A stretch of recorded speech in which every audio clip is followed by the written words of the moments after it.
Senator Chris Coons puts FBI Director Kash Patel on the spot during a tense Senate hearing, demanding answers on the cost and justification of his trip to the Winter Olympics in Milan.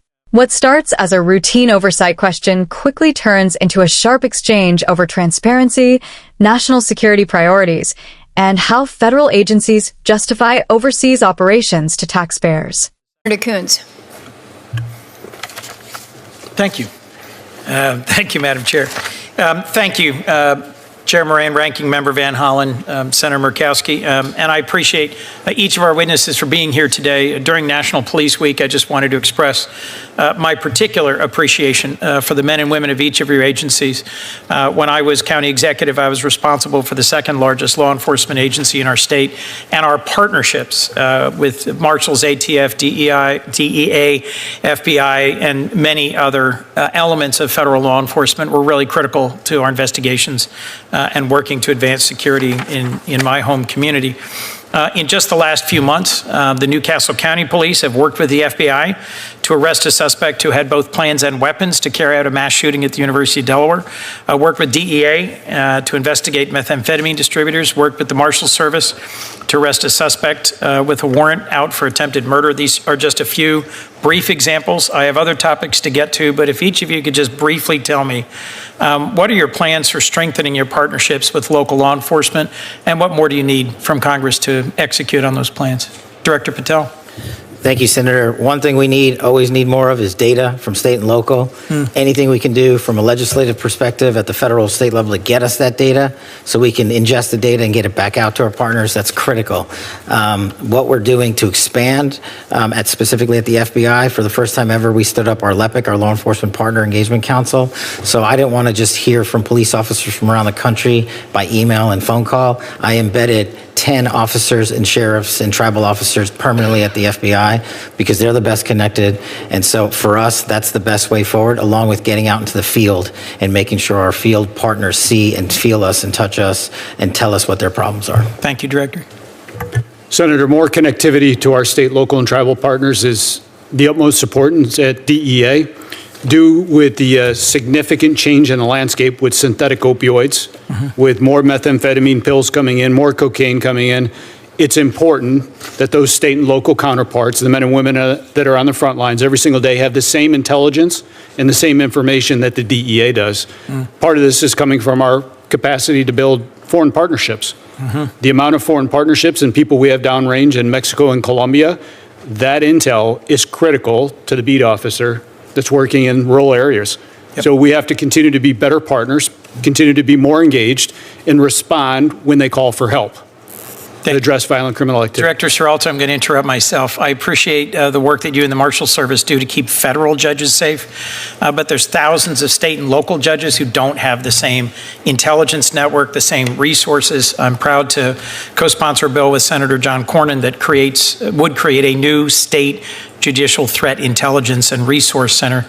It would provide security assessments for local courts and help local law enforcement make assessments about how to keep judges' homes safe and how to keep court personnel safe. It's passed the Senate unanimously. Do you have any opinion about whether or not the House should take it up and whether or not partnering with state and local court systems would help advance judicial security in this country?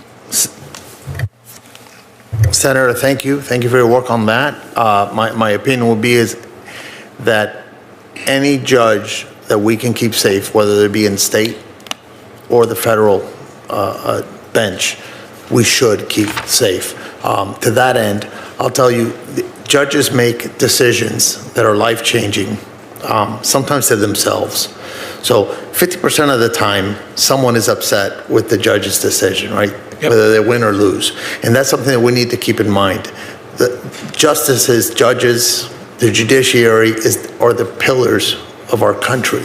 I look forward to working with you on protecting and promoting judicial security. Director Patel, reauthorization of Section 702 is something I've previously grappled with, but we've not heard at all from officials from the FBI or the other intelligence agencies testifying about the proposed 18-month clean extension. Were you invited by Chairman Grassley to testify before our committee about Section 702? What I recall, Senator, is that we in the FBI team have been providing briefings pursuant to the chairman's request. So we've done at least a dozen in the Senate and at least half a dozen or more in the House, including myself and Director Ratcliffe personally. Okay. I have not participated in or benefited from any of those briefings. And doing oversight on the reforms that were put in place and how closely they're being followed is critical to my concluding whether or not I'll vote for an extension. Director, I have to ask you one last question. You attended the Olympics in Milan. How much did your trip cost, and to what extent did that help you carry out your mission as director of the FBI? I greatly appreciate the question, Senator. As you know, the FBI and DHS are responsible for the security of the Olympics, the World Cup, the F1, the Super Bowl, and everything else. We had 250,000 Americans travel to Milan. We're proud that we stood up our jock there and had 0 major security incidents involving American citizens. And what we did was we purposely planned that trip around the Olympics because, as I mentioned in my opening, the top cyber criminal from the CCP was housed in Italian custody. While there, we were able to work an agreement, an arrangement to have that individual expelled from Italy instead of going back to China, like has so often happened in places like Serbia. Mm-hmm. And so we accomplished that mission, and we kept it quiet, and that individual was returned to America 2 weeks ago. I was concerned that just before we went to war with Iran, a whole group of FBI agents were terminated, about 10, who were reportedly analysts with expertise in handling Iranian counterterrorism, fluent in Farsi, long experienced. I know there's ongoing litigation, but have you replaced them? Was there a reason for their dismissal? Do we have the capabilities we need to protect the United States while there's an ongoing war in Iran? The public reporting as to the reasons for their dismissal I found deeply troubling.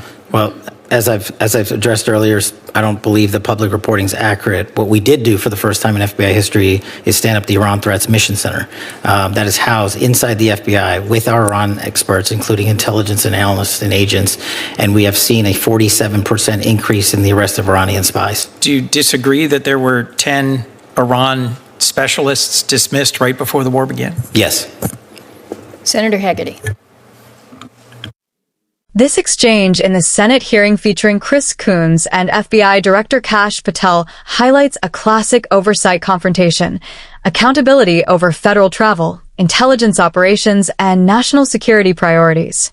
The hearing begins on a cooperative note, with Coons praising law enforcement partnerships and emphasizing joint federal, local coordination on serious criminal threats. This establishes a relatively measured tone, with both sides initially aligned on the importance of cooperation between agencies like the FBI, DEA, and U.S. Marshals. However, the tone shifts sharply when Coons pivots to oversight questions regarding FBI operations abroad, specifically Patel's attendance at the Winter Olympics in Milan. What begins as a routine inquiry about costs quickly becomes a broader interrogation of mission justification, resource allocation, and transparency in federal leadership decisions. Patel responds not with a direct breakdown of trip expenses, but by reframing the visit as a national security operation. He emphasizes the FBI's role in securing major global events, protecting American citizens abroad, and conducting sensitive intelligence work, including efforts tied to cybercriminal threats and international cooperation during the Olympics. This creates the central tension of the exchange. Coons is focused on fiscal accountability and oversight transparency, while Patel is focused on operational necessity and mission success. Neither side fully engages the other's framing, which leads to a layered political standoff rather than a simple question-and-answer exchange. The most significant moment comes when Patel justifies the trip as strategically important, linking it to broader FBI responsibilities such as cybersecurity threats and international coordination. This transforms what initially appeared to be a cost question into a debate about how modern intelligence agencies operate in global environments. Ultimately, the exchange reflects a deeper institutional tension in Washington: how to balance oversight of taxpayer-funded travel and operations with the realities of global security work that often extends far beyond traditional borders.